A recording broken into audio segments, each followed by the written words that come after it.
How do you balance work and family life? Are you at the point where you just need to be home and present with your family and crush it at work? Do you want to know exactly how you can achieve a balance between work and your home life? And what specific tools there are that will support you in this? And would you like my 7 recommendations for how to execute this without flaw? If so, you're gonna love this video. So let's go ahead and get going.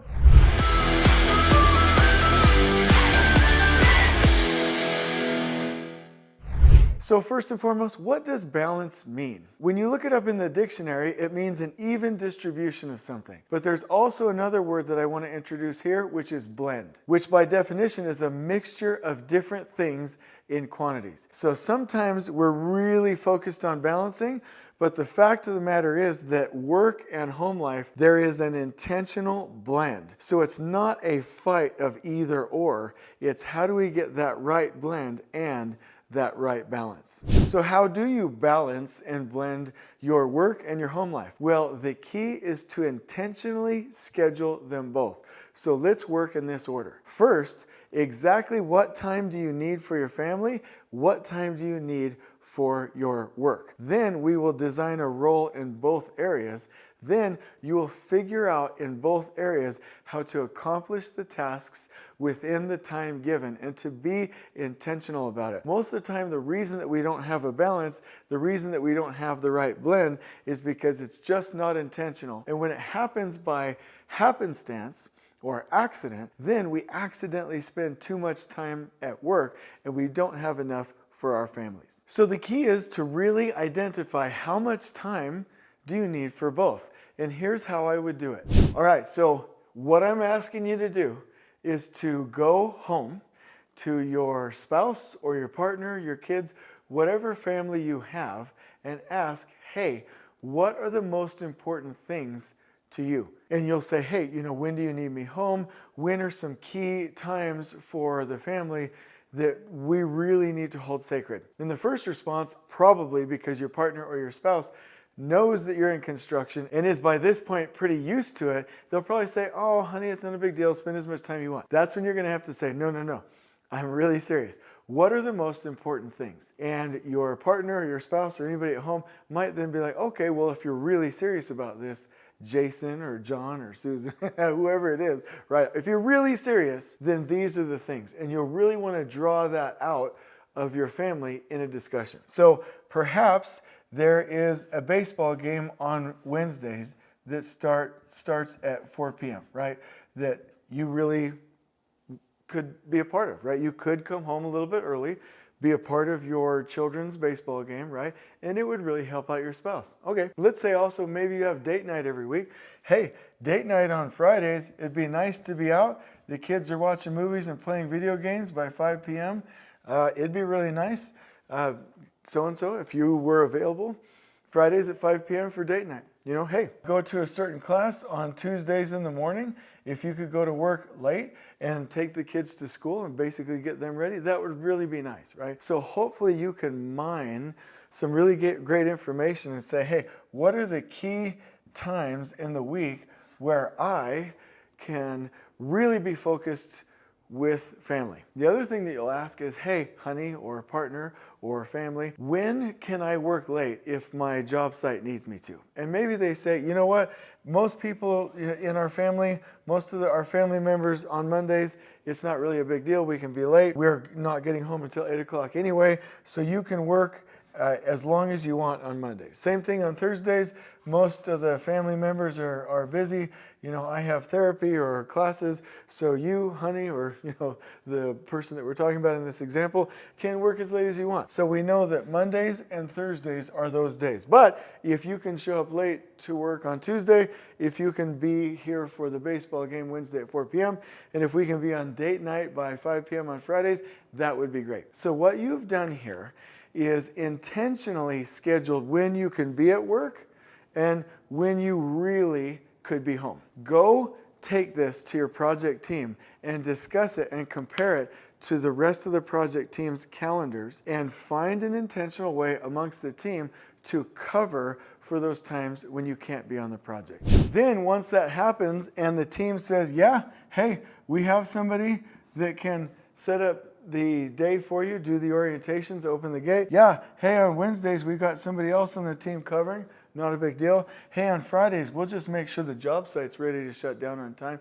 Not a big deal. We're probably not doing late work days. Then, inside the same leader standard work, you can start to plug in things that are important for you, that are important for your career, and then start to plug in the meetings on the job and any of the chaos of the project that you have to deal with on a daily basis. But here's what I'm saying. Number one was your family and personal time, right? Number two was your dedication to your career, the things that you really needed to do week in and week out to take care of your career. And then number 3 and 4 are the meetings on the project and the chaos of the job. If you do it in that order, 1, 2, 3, 4, you will have a calendar where you can find the win-win, right? The win for you and your family and the win for your project. After you know the time that you're going to spend doing these things, finding that win-win, you will need to ask yourself the question, in order to get my job done in this amount of time, what resources do I need? So really, when you think about it and visualize it, you only have this time that I've outlined in the blue to get your job done.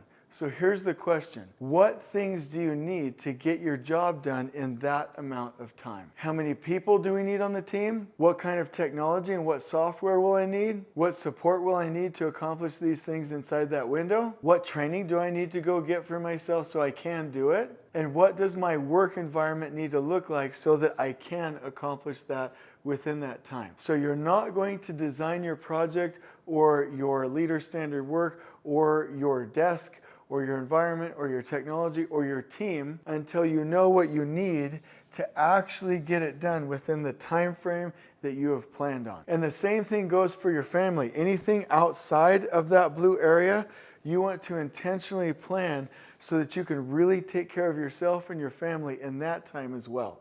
And so having a good work-life balance and a blend really comes down to being intentional about it. But you're probably like, hey Jason, do you have some recommendations on how I can make this really worth my time? Yes, I do. Here we go.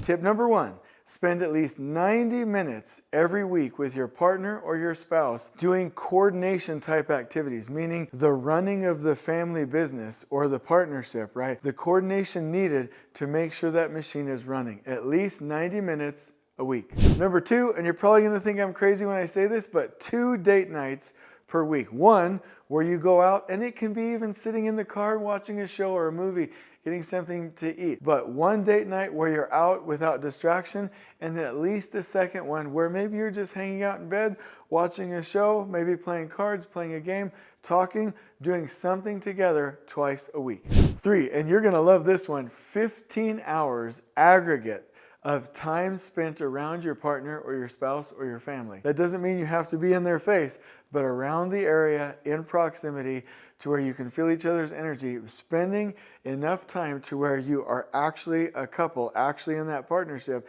and can enjoy each other's company and presence. 4, if you have kids, and this might not sound like a lot, but I'll tell you, you'll feel a lot better. 15 minutes of focus time per kid per week. If you can get more, great, but at least look them in the eye, love them up, listen to them at least 15 minutes a week, if not more, but at least that 15.